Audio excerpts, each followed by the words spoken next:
नमस्कार, मी रिया रुपेश पवार महाळिंगेकर। आपण पाहत आहात डहाणू मित्र न्यूज नेटवर्कच्या काही ठळक आणि महत्त्वाच्या घडामोडी। डहाणू पोलीस ठाण्याच्या नवनिर्वाचित निरीक्षकपदी पवार यांची नियुक्ती। डहाणू मल्याण पोलीस ठाण्याच्या पोलीस निरीक्षकपदी किरण पवार यांची नव्यानं नियुक्ती करण्यात आलेली असून त्यांनी सोमवार दिनांक 7 रोजी डहाणू पोलीस ठाण्याचा पदभार स्वीकारलेला आहे। नवनिर्वाचित पोलीस निरीक्षक किरण पवार यांनी डहाणू पोलीस ठाण्याची सूत्रे हाती घेताच त्यांनी येथील कायदा सुव्यवस्था अबाधित राखण्यासाठी कसोशीने प्रयत्न सुरू केले आहेत। मंगळवारी 8 तारखेला पवार यांनी RAF जवानांची तुकडी बोलावून पोलीस ठाण्यातील पोलीस अधिकारी, हवालदार, पोलीस शिपाई, अन्य पोलीस कर्मचाऱ्यांसह डहाणू शहरातील रस्त्यांवर पोलीस रूट मार्च काढण्यात आला।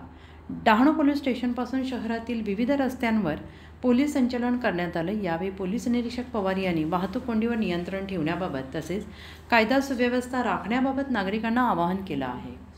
अशाच नवनवीन बातम्यांसाठी पाहत रहा डहाणू मित्र न्यूज नेटवर्क। लाईक करा, कमेंट करा, सबस्क्राईब करा।